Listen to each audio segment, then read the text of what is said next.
Olá, sejam bem-vindos ao programa Mensagem, a nova rubrica da Laboratório TV da Universidade de Fernando Pessoa.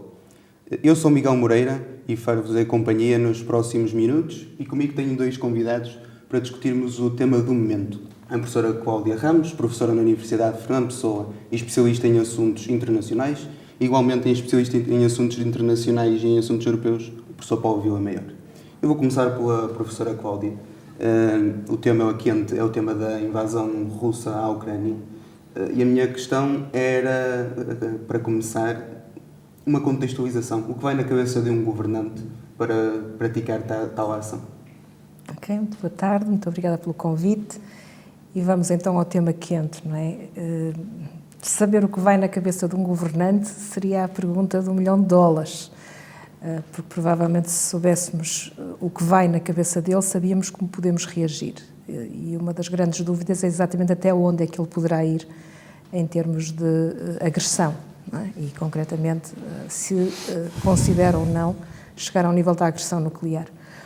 O que se consegue ver parece ser alguém que é um autocrata, que tem certamente um círculo próximo que lhe é obediente e que lhe é fiel, até ver eventualmente, mas que o é, e que colabora com ele numa estratégia política e militar de domínio interno e externo neste caso, embora provavelmente na cabeça dele o que se passa na Ucrânia não seja fora do seu império, fora do seu país. Então, há ali aparentemente uma ideia de recuperação de um império político que nós já não sabemos se é soviético, se é czarista.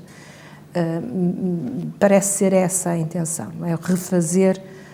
Mas já que tocou nesse ponto do império czarista ou império soviético, do ponto de vista ideológico, até porque também é uma das áreas que domina, parece-lhe ser um neo-novo regime comunista ou um neonacionalismo? Que particularidades é que encontra para poder avaliar dessa forma mais ideológica?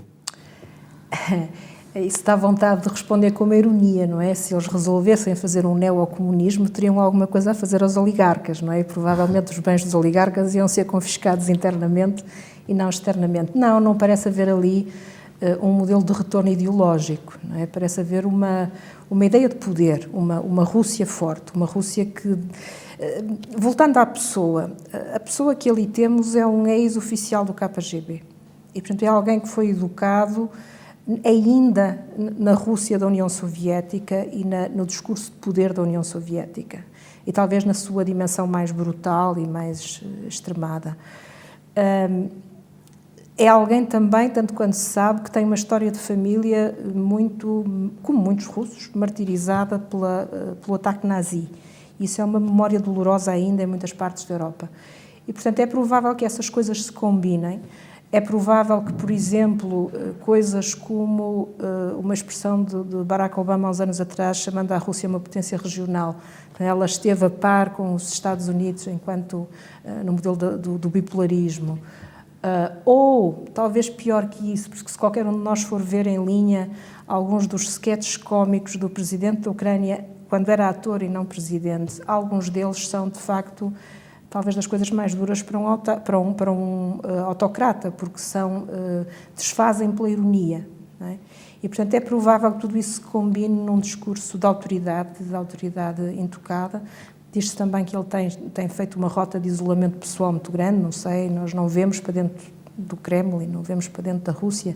Isso é outra coisa que está a voltar, nós não víamos para dentro da União Soviética e agora cada vez menos vemos, bem, a não ser por cima, com meios técnicos novos, mas não vemos o que se passa do ponto de vista das relações internas, é-nos difícil. Passando agora para o professor Paulo e dando-lhe as boas-vindas, há aqui um pormenor que se calhar vai na cabeça de Vladimir Putin, que é o facto da contextualização e da retrospectiva histórica do surgimento da Ucrânia, porque nas tribos eslavas do século IX, supostamente, a Rússia de Kiev existiu e, portanto, a Rússia nasceu um pouco daqueles territórios onde a Ucrânia está agora.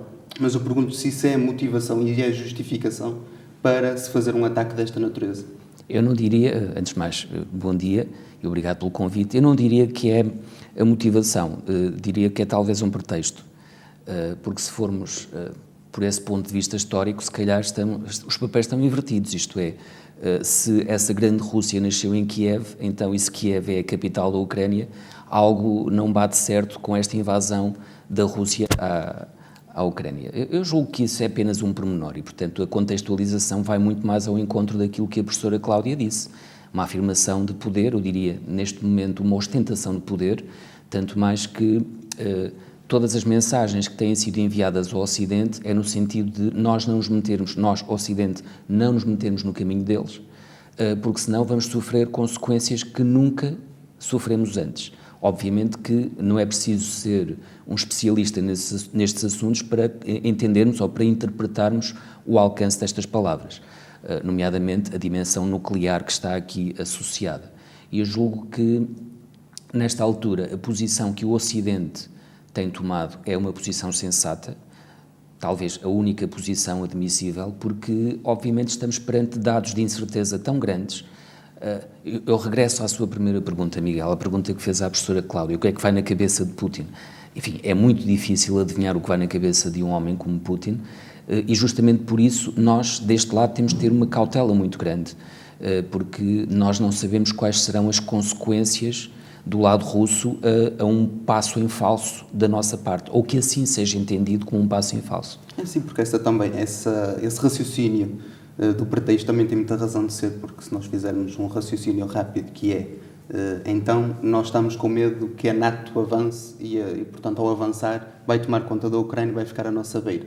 Mas se eu, Rússia, vou atacar a Ucrânia, vou ainda ter a NATO ainda mais perto de mim.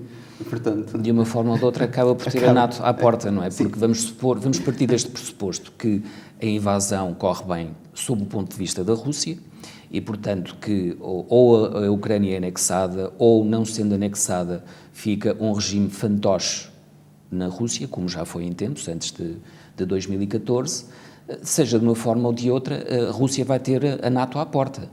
A diferença é entre ter a NATO à porta, sendo a Ucrânia um país, enfim, não manipulável, como a Rússia gostaria, ou no contexto de uma extensão territorial, e nesse caso não é a NATO que fica à porta da Rússia, é a Rússia que fica à porta da NATO. Claro. Eu julgo que isso faz a diferença. Faz a diferença. Mas já que tocou num ponto importante, que é a atuação atual dos países do Ocidente e também, nomeadamente, das organizações como a NATO, é mesmo a única opção? Esta passividade é mesmo a única opção? Eu não lhe chamaria passividade, eu chamaria estratégia. Eu julgo que é a única opção sensata neste momento. Com os dados que nós conhecemos, é mesmo a única opção sensata, porque estamos a lidar com alguém que é imprevisível e a imprevisibilidade de um ator que tem à sua disposição um arsenal nuclear é algo com que devemos lidar com muito cuidado, justamente pelo fator de incerteza que está aqui associado. E até de questões nucleares. Professor Cláudio, eu vou regressar a si e não sei se recordo, mas ontem até no final da aula estávamos ali num pequeno diálogo sobre a atuação dos atuais líderes europeus e de que esta guerra está a mostrar muitas das fragilidades que o Ocidente, e nomeadamente os países da União Europeia, neste momento têm. A minha pergunta vai mesmo em relação a isso. Nós estamos devidamente munidos no que concerne a líderes mundiais, e nestes líderes mundiais estou a incluir tanto líderes da União Europeia como dos Estados Unidos da América. Estamos perante líderes que têm postura para atuar e para fazer face a este problema? Ou em tempos tivemos líderes mais competentes? Eu não poria a questão propriamente no nível das lideranças ou apenas das lideranças. Nos modelos democráticos, e se falamos da Europa estamos a falar de modelo democrático, se falamos dos Estados Unidos estamos a falar de um modelo democrático, para lá do líder há o sistema, não é? E o sistema é também uma garantia. Nós estaremos talvez aqui a discutir, independentemente da competência ou menor competência dos líderes, até porque, como dizia o professor Paulo, talvez neste momento não haja grande margem de manobra para fazer opções muito diferentes e as sanções já são em si um meio de coerção bastante... Elas têm sido pesadas, portanto, já é de alguma forma usar um dos instrumentos possíveis de uma forma bastante veemente. Agora, o que estamos provavelmente é a concluir que o sistema que montamos É um sistema com fragilidades, um sistema que é, no caso das Nações Unidas, orientado para a promoção da paz e para a mediação da paz, mas que, por exemplo, não prevê que determinados Estados, ou por outra, que excepciona determinados Estados desse mesmo modelo, tem uma fragilidade, tem uma óbvia fragilidade, e tem esta fragilidade desde o princípio, não é? Os 5 do Conselho de Segurança. Eu julgo que ontem também falávamos da questão do Kuwait, não é? Quando foi a Guerra do Golfo, há uma invasão, as Nações Unidas tomam uma posição, há uma coligação internacional e há uma operação militar, essa sim, está uma operação militar. E desse ponto de vista, há paralelo entre a situação atual e, por exemplo, a Guerra do Iraque? Essa primeira guerra do Iraque? Sim, por exemplo. Ou até depois a questão da Cimeira das Lajes e daquela... A segunda é uma circunstância diferente. Na segunda, de facto, o presidente americano tentou, e enfim, aqueles que se juntaram na coligação, tentaram conseguir um mandato, uma resolução do Conselho de Segurança, que não conseguiram. E, portanto, o que de facto foi feito em termos de direito internacional foi uma invasão do Iraque, da segunda vez. E, portanto, também estamos aí perante uma atuação que é uma atuação de uma potência fora do quadro, como exceção relativamente ao quadro que se pretendeu criar com as Nações Unidas. Desta vez é a Rússia que está a usar do seu direito de exceção, vá lá. Líderes... É assim, nós nos últimos anos, na Europa, por exemplo, embora haja alguma divisão, há também algum consenso em dizer que uma senhora como a chanceler Merkel foi uma líder excepcional, até pela longevidade da liderança dela. Está dentro do trabalho que foi feito pela chanceler Merkel a aproximação à Rússia e a dependência da Rússia no plano energético. Portanto, há aqui, se calhar, um erro de avaliação ou uma fé excessiva que um modelo de interdependência é um modelo que propicia a paz.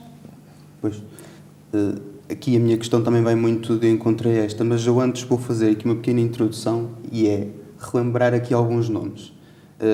Por exemplo, François Mitterrand, Nicolas Sarkozy, Silvio Berlusconi, Romano Prodi, Aznar, Tony Blair e atualmente Boris Johnson, Macron, Scholz. Estamos mais bem preparados no que toca a lideranças ou tínhamos pessoas mais capazes, com mais postura para fazer face a este problema? Não estamos inundados de politicamente correto? Não, estamos inundados de politicamente correto por todo lado. Eu não sei até que ponto é que isso influencia a sua questão. E a sua questão, se eu bem entendo, Miguel, é pedir que nós avaliemos, em termos comparativos, as atuais lideranças com lideranças anteriores. É um processo bastante delicado, até porque, repare, fala de Scholz. Scholz está há muito pouco tempo no cargo, portanto, ainda é prematuro fazer-se uma avaliação da liderança de Scholz, porque tem muito pouco tempo enquanto chanceler alemão e, portanto, é manifestamente prematuro. Eu retomo algo que foi dito pela professora Cláudia, a posição de Angela Merkel. Sem dúvida, tem um papel muito importante nessa aproximação entre, digamos, a União Europeia e a Rússia, com as consequências que nós sabemos, nomeadamente ao nível da dependência energética e de tudo o que isso significa de nos colocar, é mais uma fragilidade desta parte do Ocidente, da União Europeia, mais uma fragilidade porque, de facto, estamos muito dependentes em termos energéticos do abastecimento de petróleo e de gás da Rússia. É também importante perceber se, por acaso, não haveria a possibilidade de tentar convencer, de alguma forma, Merkel a ser uma mediadora neste processo, porque, daquilo que consta, ela entendia-se muito bem com Putin. Não sabemos se foi um Putin pré-guerra ou se é este Putin completamente imprevisível, mas a verdade é que há relatos, está documentado a relação de uma certa proximidade e de um certo entendimento entre Merkel e Putin. Portanto, eu não sei até que ponto, fugindo um bocadinho à sua pergunta e retomando o fio à meada à intervenção anterior da professora Cláudia, eu não sei até que ponto poderá estar aí uma solução do ponto de vista diplomático. Mas, uma vez mais, estamos a lidar com incógnitas. Poder-se-ia resolver, ou pelo menos mitigar as consequências dessa dependência com o uso do nosso Porto de Sines? A França teria, a Alemanha teriam que ceder um pouco. Teriam, mas aí nós teríamos que falar em fontes de abastecimento alternativas.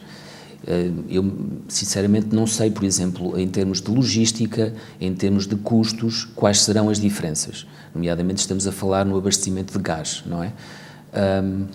Essa é uma área que eu não arrisco de ser comentários porque eu não domino. Pois. Professora, vou retomar também, e há consequências a nível nacional. Nós, obviamente, que fomos também afetados. Isso bem me recordo nas nossas últimas eleições legislativas. Falou-se muito pouco da questão da inflação e nós agora estamos a sofrer muito com esta guerra, mas não será a guerra também um pouco de pretexto para a subida de preços? Ou a guerra é essencialmente o principal fator desta subida de preços e desta vida que está manifestamente mais cara?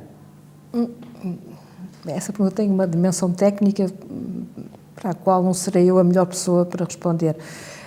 Agora, é evidente que a situação de guerra vai trazer atrelados problemas que nos remetem novamente para o âmbito da crise económica. Já aconteceu antes, ainda para mais agora aqui estamos num ciclo, não é? Que saímos da crise financeira, depois entramos na pandemia e agora há temos... economistas americanos que prevêem novos tempos de estagflação. Pois, evidentemente que pode acontecer. Eu olho para isso mais com alguma preocupação do ponto de vista dos impactos políticos, porque nós, de momento, temos as opiniões públicas relativamente voltadas para relativamente não, até se calhar enfaticamente em muitos casos, voltadas para o suporte à Ucrânia e para um discurso de pacificação e de interrupção da guerra e de apoio às sanções e por aí fora, mas isso pode recuar. No caso da Alemanha, por exemplo, se a questão se agudizar, isto vai significar passar frio, não é? O facto também é que os Estados desenvolvidos habituaram os seus cidadãos a uma vida... Pronto, não são os Estados que o fazem, somos nós todos juntos, não é? Mas o facto é que a vida das pessoas é razoavelmente cómoda, é razoavelmente uma vida de bem-estar e, portanto, essa mudança implica, ou ser capaz de suportar esse tipo de pressão implica alguma atitude. Não é só nas lideranças. As lideranças democráticas estão pressionadas. Já agora, em relação às lideranças, eu tenho muita dúvida do que nós já vimos que Putin seja um homem que negocia. Do ponto de vista da avaliação do que ele está a fazer, mas do que ele já fez, há aqui alguma coerência, apesar de tudo. Ele não mudou do dia para a noite. Se formos ver o que aconteceu na Geórgia, se formos ver o que aconteceu na Chechênia lá mais atrás, a atitude, ou até o próprio auxílio ao conflito sírio, a atitude é sempre uma atitude brutal e radical. E normalmente com um indivíduo que não negocia, a única coisa que se pode fazer é meter medo. E o único medo que ele aparentemente tem, aliás, deverá ter dois, tem o das sanções e tem certamente o do nuclear também. Só que esse é um medo mútuo, isso é a velha regra da dissuasão, não é? Sim, eu vou acabar com o professor Paulo perguntando-lhe aqui, não no plano até da NATO e das organizações defensivas, mas das de cooperação, como é a Organização das Nações Unidas, qual é o papel que ela, se tem tido um papel importante, se não tem sido demasiado passiva, e qual é o papel que pode vir a ter agora? O papel é o papel que a ONU pode ter. Manifestamente julgo que estamos num sistema internacional que expõe as suas fragilidades, há pouco também documentadas pela professora Cláudia, nomeadamente a atribuição de um direito de veto às 5 grandes potências. Eu pergunto-me até que ponto é que isso já não é a manifestação de um atavismo, ou seja, que está ultrapassado, porque claramente não está, é um sistema que não está capacitado para resolver problemas como este que nós temos. Enfim, o Conselho de Segurança das Nações Unidas, obviamente, não pode censurar a Rússia porque a Rússia tem direito de veto. E entramos em círculos, quer dizer...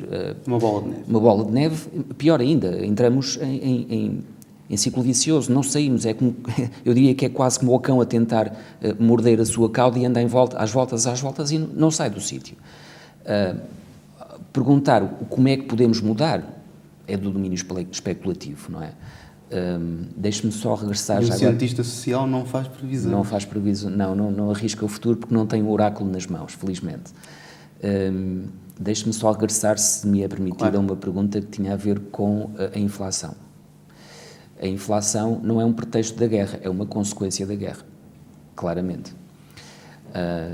E que é visível, sobretudo, devido à turbulência que está a afetar o mercado do petróleo, sobretudo o mercado do petróleo. Não nos podemos esquecer que o petróleo é uma matéria-prima fundamental para qualquer processo produtivo.